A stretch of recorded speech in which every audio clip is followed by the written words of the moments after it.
Hello everyone, thank you for joining us today. I've always said it that in Nigeria, our sentiment is what is destroying our country. And that's how it will continue. Now, one small girl of 19 years old was involved in a forgery practice.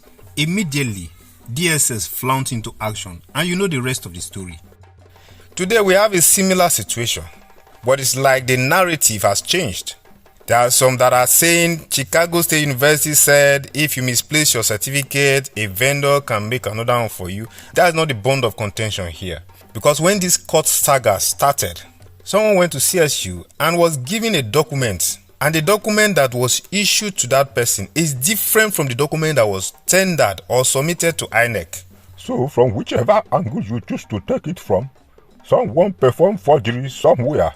We have suppressed every right standing, buried every uprightness as a nation because someone wants to be president, and today what they are referring to us is forgery is a Nigerian thing.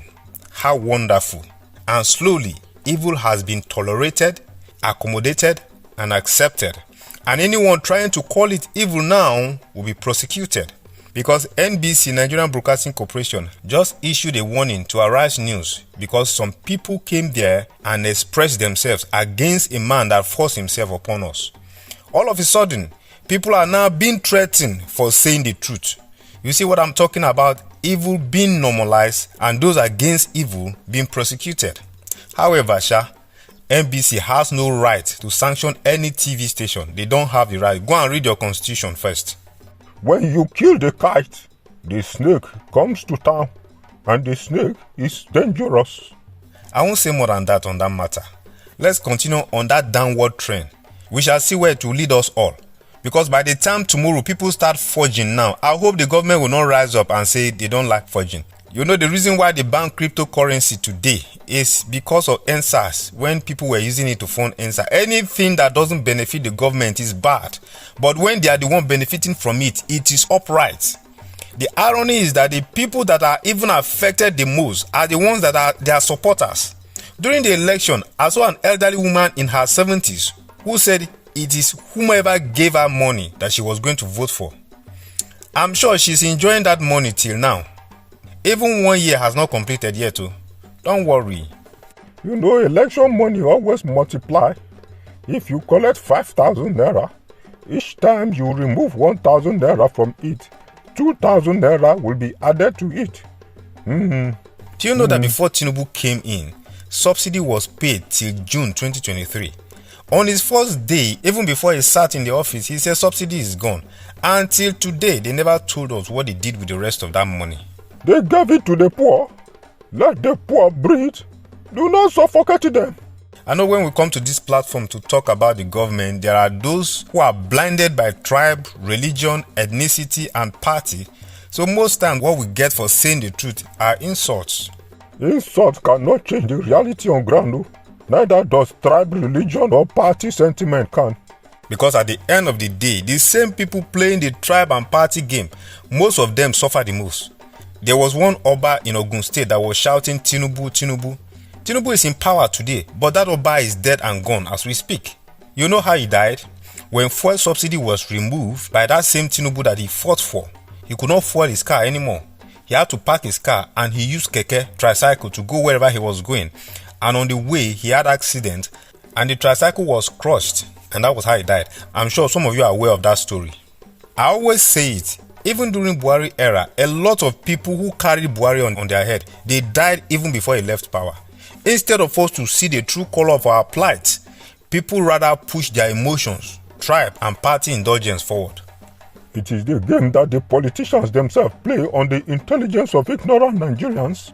But what we must understand is that bad government doesn't recognize tribe. That man was an Oba. Yet he could not even get some money from APC or even the Tinubu to keep up with his lifestyle. He had to take keke as a result of the action of the same person he fought for. Bad governance affects us all. So please, let's keep tribe and party aside and save our country. At this moment, it might be too late. Someone say even if Nigeria started refining her own fuel, that they are still going to sell fuel at international price. Why? What of countries that don't have fuel How are they surviving? What of when Nigeria had not discovered crude oil yet? Were we not even better? Most of the structures that were built in Nigeria were not funded by crude oil money. But things were working so well then, even without crude oil. Now we discover oil. At least the citizens should benefit from it because God has blessed us with it. And someone is saying what? Go to UAE and see the life conditions of their citizens. Someone is saying if Nigerians start refining oil, they will still sell at international price. Why? Then what is the benefit of the citizens? The benefit of the citizens is to be used during elections. That's all. That's all. You say fuel subsidy is gone. I was thinking something like education will become free.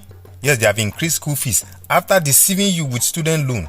The same student loan that you cannot accept with all the deceptive conditions attached. Subsidy is gone.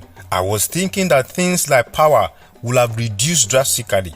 Rather, they have increased energy tariff. What actually then are we benefiting from having oil? I said we benefit by voting. Is it easy to get a free voter's card? People are suffering and even dying, yet Nigeria has oil. Within how many days in office, they told us that they have saved trillions of naira from fuel subsidy. Where is the funds? And you are talking of giving 8,000 naira monthly to families for a whole month. Please, what can 8,000 naira buy in the market today? Even for a single person, can you survive with 8,000 naira in the whole month? Even for a child.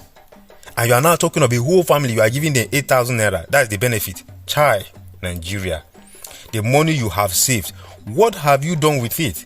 How has it impacted the economy? Dollar is over 1,000 naira now.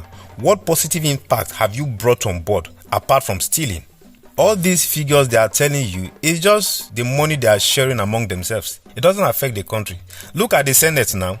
How many days did they sit? The next thing we heard that they were taking a break. And as God could make it, God exposed them such that they mistakenly aired out the money they are even sharing already for just few days in office. But if you talk, they will tell you, our salary and allowance is not much. That's not the money they are stealing. The actual money that they are stealing, they have the funds that we don't even know about that they are sharing, just like that one that God exposed them through Akpabio. Some other ones are in form of projects that never see the light of day, but the funds are always stolen because they always award them artificially. I am forced to say that Nigeria is cursed. Yes, because even when reasonable people step out to lead us, we by ourselves, we are the one that use our hands to push them away and allow thieves and rogues to take power. Else, how can you explain Osinbajo during APC primaries that everyone was shouting, we love you, we love you. For over 6 minutes, the man could not make his speech because people were chanting praises to him. All of a sudden, magic played out before our own very eyes. And in the same primaries, Tinubu won. Tinubu that nobody praised, which means the mind of the people were thwarted. Was Tinubu the one that voted for himself? You can say that they were bribed, but can't we do something for our own nation by ourselves, even if someone bribes us? That's what I'm saying. We use our hands to kill ourselves. The colonial mindset is still strong in our heads and running deep in our blood. Okay, we leave that part. What of when they now finish the primaries, come to party levels? What of Peter Obi? People even came back from abroad to come and vote for their country for a change. Some group of people still accepted money and changed even votes that were already casted. Same people that this first subsidy will affect too. Abi, is there any INEC official out there who will say that he's buying fuel at a cheaper rate just because he used TPEX to change result to favor Tinubu? Is that not being caused? Because most of the people that are perpetuating this rigging rubbish, they can't even afford to rent a house in Lekki. Not to talk of Banana Island. Most of the thugs and Agbiru that they are using to rig election, most of them are living in slums. They can't afford to send their children to a British international school.